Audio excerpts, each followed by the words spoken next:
जय हिंद। तो आज की इस वीडियो में हम क्लास 10th का साइंस का चैप्टर 1 है, उसका हम वीवीआई ऑब्जेक्टिव आज के इस सेशन में हम करने वाले हैं। जितने भी ऑब्जेक्टिव कराएंगे सारे के सारे महत्वपूर्ण होने वाले हैं और खुद से आप लोग बनाने का प्रयास कीजिएगा। वीडियो को अंत तक यहाँ पर देखिएगा और लास्ट में ज़रूर बताइएगा कि आपसे खुद से कितना क्वेश्चन यहाँ पर बना था। तो चलिए हम पहला क्वेश्चन की ओर चलते हैं। पहला क्वेश्चन हमारा देखिए 2025 में ये क्वेश्चन पूछा था। तो क्या पहला क्वेश्चन है, देखिए इलेक्ट्रॉनिक के स्थानांतरण यानी कि इलेक्ट्रॉन के स्थानांतरण से बने यौगिक को हम क्या कहते हैं। जो जैसे कि हमारा क्या हुआ, जब यहाँ पर इलेक्ट्रॉन का क्या होगा, इलेक्ट्रॉन का स्थानांतरण होगा, इलेक्ट्रॉन इधर से उधर जाएगा, तो इस टाइप का स्थानांतरण के यौगिक को हम क्या कहते हैं, हम कहते हैं वैद्युत संयोजी कहते हैं। हम क्या कहते हैं मेरे भाई, वैद्युत संयोजी कहते हैं। इलेक्ट्रॉन का स्थानांतरण, जैसे कि हमारा NaCl का निर्माण होता है, NaCl का निर्माण होता है, तो इससे इससे क्या होता है, इसमें होता है प्लस चार्ज, इसमें माइनस चार्ज, ये अपने इलेक्ट्रॉन का आदान प्रदान करता है। तो ऐसे स्थानांतरण यौगिक को हम कहते हैं वैद्युत संयोजी पदार्थ।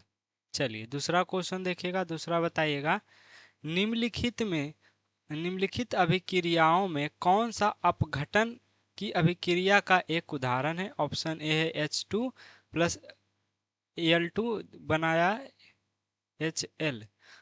उसी प्रकार से यहाँ पर देखिए दूसरा समीकरण है, तीसरा समीकरण, चौथा समीकरण। तो बताइए क्या होगा आंसर। तो यहाँ पर बोला अपघटन, ये भी क्वेश्चन 2025 में पूछा था। अपघटन, अपघटन मतलब क्या होता है, अपघटन मतलब होता है टूटना।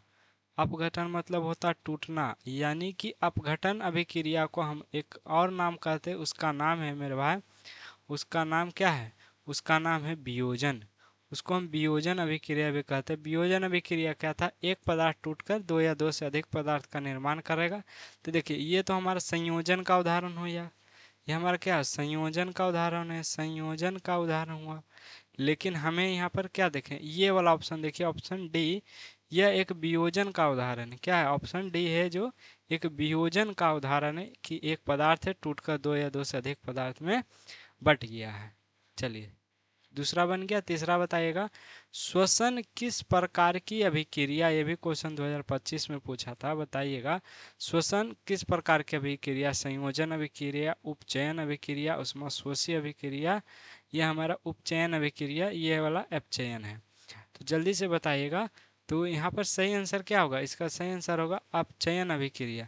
क्यों, क्योंकि श्वसन में हमारा क्या लेते हैं, हम जब श्वास लेते हैं तो हम अपने शरीर के अंदर नाक के द्वारा हम लेते हैं ऑक्सीजन।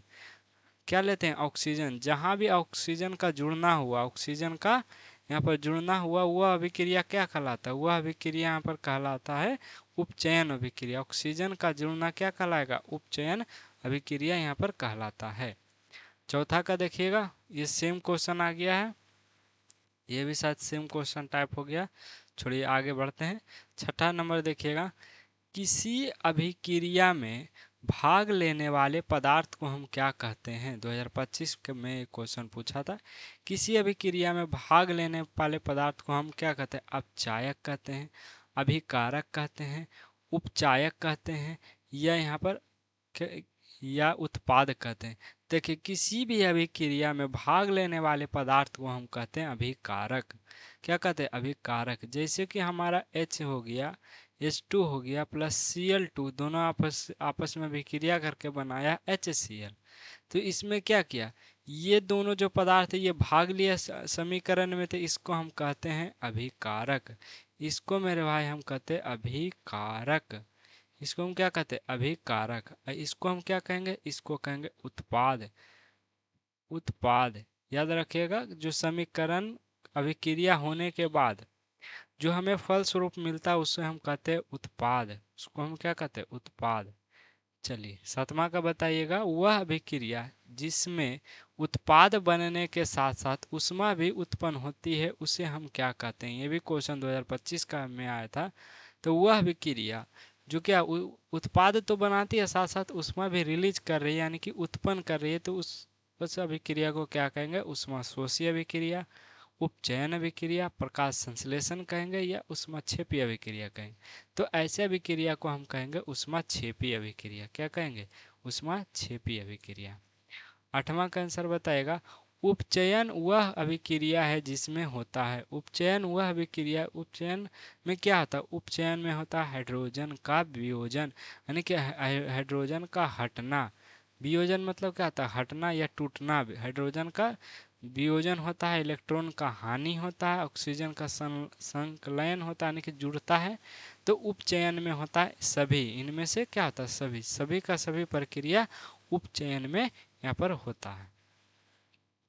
9 नंबर क्वेश्चन देखिएगा, सोडियम की परमाणु संख्या कितनी होती है, ये क्वेश्चन 2024 में पूछा था। तो सोडियम की परमाणु संख्या कितनी होती है, तो हम सभी जानते हैं सोडियम की परमाणु संख्या 11 होता है। सोडियम का परमाणु संख्या क्या होता है, 11 होता है। 10वां का देखिएगा, मैग्नीशियम की परमाणु संख्या 12 है, तो इसकी संयोजकता क्या होगी, ये 2024 में क्वेश्चन पूछा। तो मैग्नीशियम की जो संयोजकता वो यहाँ पर परमाणु संख्या 12 है। परमाणु संख्या जो है कितना है, परमाणु जो संख्या है मेरे भाई वो दिया हमारा पर 12। तो परमाणु संख्या 12, तो संयोजकता हम किसको कहते हैं, किसी भी पदार्थ का जो आखिरी कक्षक में पाए गए जाने वाले जितने भी इलेक्ट्रॉन होते हैं उसको हम कहते हैं संयोजकता। तो यहाँ पर देखिए इसको तोड़ेंगे, 2 होगा, पहला कक्षक में 2 होता, फिर 8 होता है, फिर 2 होता है। तो ये जो लास्ट कक्षक में जितने भी इलेक्ट्रॉन पाए जाएंगे उसी को हम कहते हैं संयोजकता। उसी को हम क्या कहेंगे, संयोजकता। जितने भी इलेक्ट्रॉन यहाँ पर रहेंगे आखिरी कक्षक में उसी को हम कहेंगे यहाँ पर संयोजकता। चलिए 11 नंबर क्वेश्चन देखिए, कैथोड किरणों पर उपस्थित रहता है, 2024 में आया था, इलेक्ट्रॉन, प्रोटॉन, न्यूट्रॉन, इनमें से कोई नहीं। कैथोड, कैथोड किरणों में क्या उपस्थित होता है, जो कैथोड किरणें होती हैं उसमें यहाँ पर कौन सा होता है, कैथोड मतलब यहाँ पर देखिए एनोड हो गया, एनोड और कैथोड दो चीज़ है। कैथोड इसमें प्लस चार्ज रहता है, इसमें माइनस चार्ज रहेगा। तो बताइए कौन सा उपस्थित रहेगा, कैथोड पर माइनस चार्ज, यानी कि इलेक्ट्रॉन पर हमेशा माइनस चार्ज रहता है, तो उपस्थित रहता है इलेक्ट्रॉन। क्या रहेगा, कैथोड पर उपस्थित रहेगा इलेक्ट्रॉन। 12 नंबर क्वेश्चन देखिएगा, Zn प्लस CuSO4, यहाँ पर ZnSO4 प्लस Cu किस प्रकार की अभिक्रिया है। तो यहाँ पर ध्यान से देखिएगा कि क्या हो रहा है, एक यौगिक है, ये एक यौगिक है, उसी के विलयन से उसको निकाल दिया Zn और खुद इसका स्थान यहाँ पर ले लिया। आप ध्यान से देखिएगा, यहाँ पर इसके समीकरण से, इसके यौगिक से Cu को निकाल कर फेंक दिया और खुद उसका स्थान ले लिया। तो इस प्रकार की अभिक्रिया को हम कहते हैं विस्थापन। इस प्रकार की अभिक्रिया को क्या करते हैं, विस्थापन। हटाकर खुद उसका स्थान लेना मतलब विस्थापित किया, विस्थापित किया, तो इसलिए हम इस टाइप की अभिक्रिया को हम कहते हैं विस्थापन अभिक्रिया। 13 नंबर क्वेश्चन देखें, आयन का आदान प्रदान की क्रिया क्या कहलाती है। जो आयन है उसका आदान प्रदान कर रहा है, ये क्वेश्चन 2023 में पूछा था। तो जो क्वेश्चन क्या कर रहा है यहाँ पर, आयन का आदान प्रदान करेगा, यानी कि आयन ले भी रहा है दे भी रहा है, यानी कि द्विविस्थापन, 2 बार विस्थापित कर रहा है, 2 बार विस्थापित कर रहा है, इसलिए हम इसको कहते हैं द्विविस्थापन। चलिए 14 नंबर देखिएगा, निम्नलिखित में कौन सा संतुलित नहीं है, कौन सा इसमें से संतुलित नहीं है। तो यहाँ पर देखिए हाइड्रोजन कितने हैं, 4 हाइड्रोजन, 2 ऑक्सीजन, 2 ऑक्सीजन, चलिए ये तो संतुलित है। इधर कितना है के, तो इधर 2 है। Cl कितना है, 2, तो 2, 2 तिया 6, ठीक है, ये भी संतुलित है, ये भी संतुलित है। लेकिन ये संतुलित नहीं है मेरे भाई, ये संतुलित नहीं है। कैसे नहीं, देखिए यहाँ पर 3 दूनी क्या हो गया, 6 हुआ। और यहाँ पर देखिए ये जो नाइट्रोजन है यहाँ कितना है, 2 नाइट्रोजन है, लेकिन यहाँ पर एक ही नाइट्रोजन। ये तीनों संतुलित है, तो डायरेक्ट सी बात है कि ये असंतुलित हो जाएगा, ये क्या हो जाएगा, असंतुलित हो जाएगा।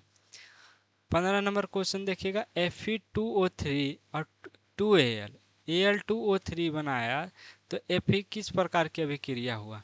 तो सेम चीज़ क्या करा, उसी के यौगिक से उसको हटाकर खुद उसका स्थान ले लिया, तो यानी कि विस्थापित कर दिया उस पदार्थ को, तो यहाँ पर विस्थापन अभिक्रिया हो जाएगा। 16 नंबर देखिएगा, अभिक्रिया CaO, अभिक्रिया किया जल से तो बनाया CaOH का होल 2, किस प्रकार की अभिक्रिया है। तो यहाँ पर देखिए 2 पदार्थ मिलकर क्या बनाया, 2 पदार्थ मिलकर एक नया पदार्थ बनाया, तो इस प्रकार की अभिक्रिया को कहते हैं संयोजन अभिक्रिया। इस प्रकार की अभिक्रिया को हम क्या कहते हैं, संयोजन अभिक्रिया।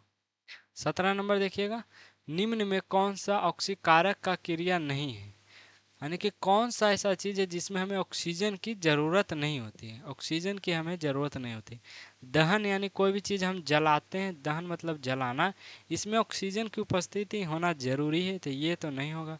श्वसन के लिए भी ऑक्सीजन का होना जरूरी है, भोजन का पाचन के लिए भी ऑक्सीजन का होना जरूरी है, लेकिन ऑक्सीकारक अपघटन नहीं है। अपघटन के लिए ऑक्सीजन की जरूरत यहाँ पर नहीं होती है। 18 नंबर क्वेश्चन देखिएगा, ऑक्सीजन की संयोजकता कितनी होती है। ऑक्सीजन की जो संयोजकता होती है मेरे भाई, वो कितनी होती है, आप लोग जल्दी से बताइएगा। 1 होती है, 2 होती है, 3 होती है या 4 होती है। ऑक्सीजन की संयोजकता कितनी होती है, ऑक्सीजन की संयोजकता कितनी होती है। तो मेरे भाई यहाँ पर ऑक्सीजन की संयोजकता होती है 2। ऑक्सीजन की संयोजकता क्या होती है, 2। ऑक्सीजन की क्या होती है संयोजकता, 2 होती है। क्लियर, चलिए आगे बढ़ते हैं। 19 नंबर क्वेश्चन देखिएगा, अमोनिया के अणु में नाइट्रोजन और हाइड्रोजन परमाणु का अनुपात क्या। अमोनिया, अमोनिया का सूत्र क्या था, NH3, NH3। इसमें नाइट्रोजन कितने हैं, 1, हाइड्रोजन कितने हैं, 3, यानी 1:3, 1:3। Option D, 1:3। 20वां का बताएगा, रासायनिक अभिक्रिया में भाग लेने वाले पदार्थ को हम क्या कहते हैं। ये तो हम पहले बता चुके हैं, अभिकारक। कि चूंकि ये 2-3 बार क्वेश्चन पूछा इसलिए 2 जगह टाइप हो गया होगा। चलिए ये बताइए, किस प्रकार की अभिक्रिया 2020 में क्वेश्चन पूछा था।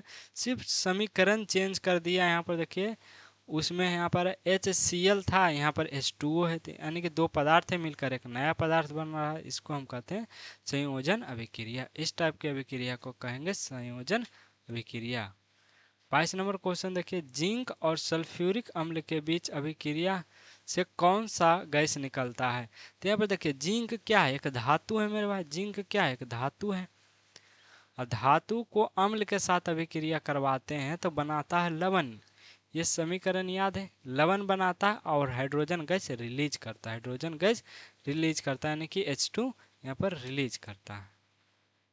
23 नंबर क्वेश्चन देखिए, जब किसी अभिक्रिया के समय किसी पदार्थ में ऑक्सीजन की वृद्धि हो तो इस प्रकार की अभिक्रिया क्या है। ऑक्सीजन का वृद्धि मतलब जुड़ना, ऑक्सीजन यहाँ पर जुड़ रहा है, जोड़ना, ऑक्सीजन का यहाँ पर क्या हो रहा है, जोड़ना।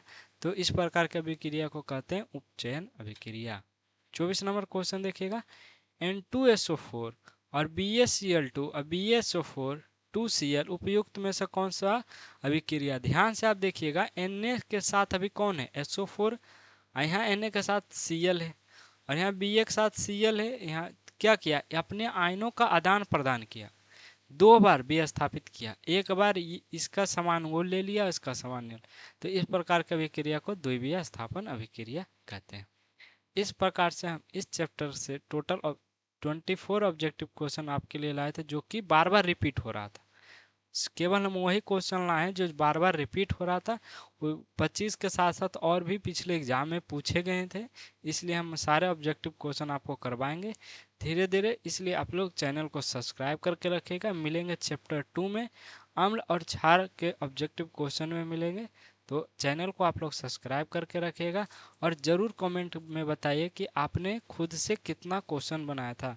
यानी कि टोटल 22 क्वेश्चन थे, जो कि 2 रिपीट थे। तो 22 में आप बताइएगा, 22 में आपको कितना आंसर खुद से आप बना सकते हैं, कमेंट में ज़रूर बताइएगा। मिलेंगे अगली क्लास में।